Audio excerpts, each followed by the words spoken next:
When it comes to seeing northern lights, Tromso in Norway is one of the most popular places to do this. Like many tourists from around the world who come to Tromso, our main goal while visiting this city is of course to catch the northern lights, which has been sitting on our bucket list for very long after failing to do this in Finland, and of course at the same time to experience the city itself. So this video will be mainly about our experience here, basically the northern lights, and in addition what other things you can do around the city as well. We stayed a total of 4 days and 3 nights here, flying in from Copenhagen, and I think it's just nice to give yourself enough chance to be able to catch the Aurora. If not, you can stay a bit longer to maximize your chances. With Northern Lights hunting being like the top activity to do in Tromso, you won't find a shortage of tour agencies offering all these excursions and tours to chase Northern Lights on a daily basis during the Northern Lights hunting period, which starts around September every year and ends around March every year. For us specifically, we went on a private tour that we got for Airbnb experiences. It's a company called Artic Moments, where this guy, a personal guide, he will bring you a small group on a mini van outside of Tromso for Northern Lights hunting. So typically these tours take around 5 to 6 hours, and for us, it started I think around 7 plus PM after dark, so you have to go to different locations outside of the city, quiet ones, so you'd have a chance at catching the light. Of course, when it comes to Northern Lights hunting, a lot of factors come into play on whether you'll be able to catch the lights. For example, how clear the sky is and how active the sun activity is. For us, we were very lucky to be able to see all the Northern Lights on our first night itself, and we would highly recommend going for a tour where the guide helps you take photos as well and helps you to take videos, which is what we went for. So he supplied us all the very beautiful photos and videos, so we were able to see it. I think all in all, we were lucky, I would say, and we had a really good first night experience in catching the Northern Lights. We were able to see different colors in the sky. The sky was clear, the sun was very obliging in putting all these lights out. So yeah, of course luck comes into play, but we were very lucky and we were very happy with the experience that we got.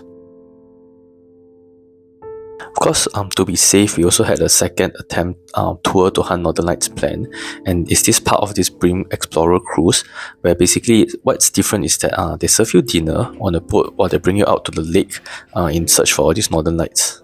And we were very lucky because for the second night in a row, we were able to catch the Northern Lights, and from our understanding, it's one of the strongest they've seen in this year. So as you can see, this is taken from basically a naked eyes view, so my camera, without any special effects or a professional camera. Of course, one thing that you should also note when going on this Northern Lights tour is that the Northern Lights will always look better when you take it on your photo on your camera using the night exposure settings, whereas when you look at with your naked eye, you basically get what you see as this. But still, for us, we were very lucky to go on this trip. To be able to catch it 2 nights in a row, and for such strong ones as well, because I understand that usually it doesn't really go like such big over the sky. Cover the sky so big as well. So as you can see, photos usually will look a lot better, whereas when you use it video, it doesn't look as much. But still, we were really lucky to be able to catch such beautiful lights that cover up the entire sky. And of course, once your eyes get used to it, you'll be able to see actually as well, and you get to admire it. The recommendation is always to have several tries over the course of your trip, and just go during the very hot periods. For example, from my understanding, is September to October, and then February to March, and hope for the best. So yeah, we were lucky and we were happy to be able to catch all these lights and have our bucket list ticked off as well.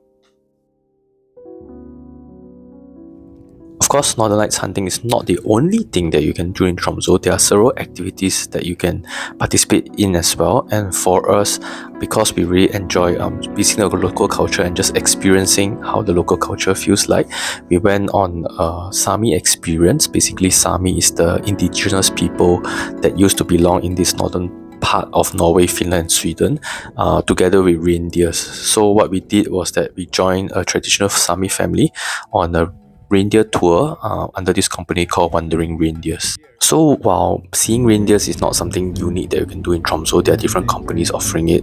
We went with this tour because they offer something that is slightly unique as well, which is the Arctic Forts experience, where they bring you to all these very beautiful landscape geographical settings that make Tromso which is all the snow-capped covered mountains and a very vast water that runs in between these mountains.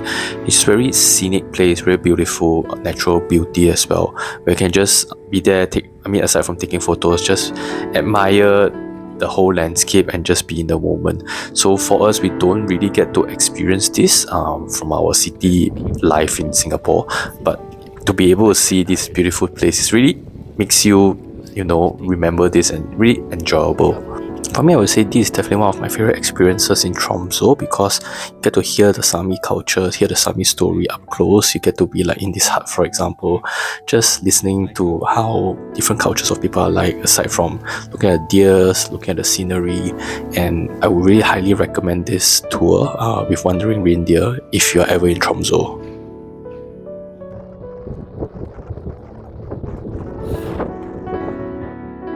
Another thing that we did, and it's something that we always wanted to try out, was to go on a ski course. And this ski course is for beginners, so meaning that if you've never done anything like this before, they teach you how to ski. Basically, I didn't really enjoy this because it's very challenging and we don't have really any athletic abilities in us. But still, it's something good for you to experience if you have never done this before. Other things you can do in Tromso includes visiting the northernmost McDonald's in the world. Technically, this title used to be held by Rovian Army, but I guess now Tromso has taken the lead. So if you wanted to just eat McDonald's at the northernmost town, you can do this. One of the things that I wouldn't recommend doing though is visiting the Artic Cathedral. While this place is like on a lot of websites on places that you should visit while in Tromso, I personally wouldn't recommend it because it's just a building, it's overcrowded with tourists, and they charge an entry fee for you to just go inside and just see the building. We also did something really crazy, which is walk over the Tromso Bridge by foot, which is this bridge that you see here.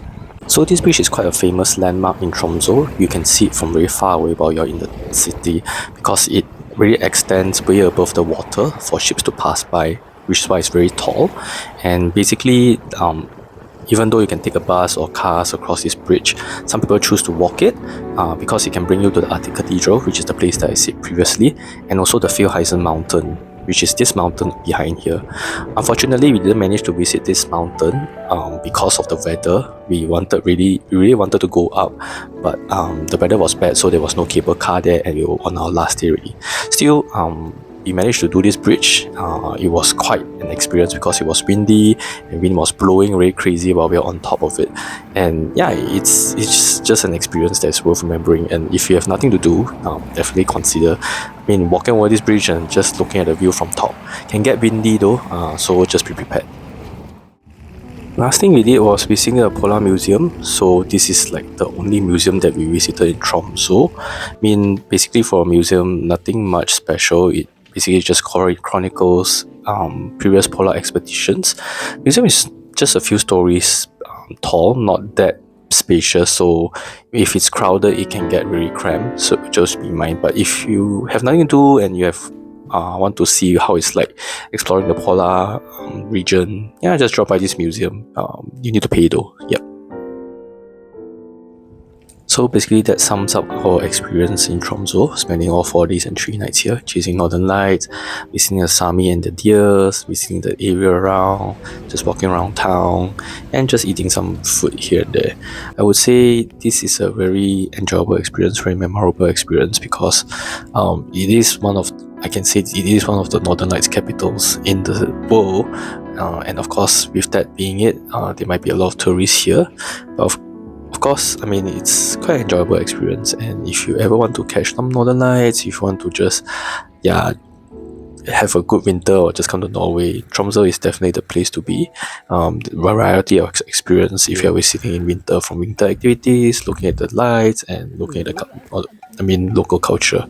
So yeah, that sums up this video. If you enjoy this, if you want to see more travel videos, just subscribe and like. And that's it for now. Bye.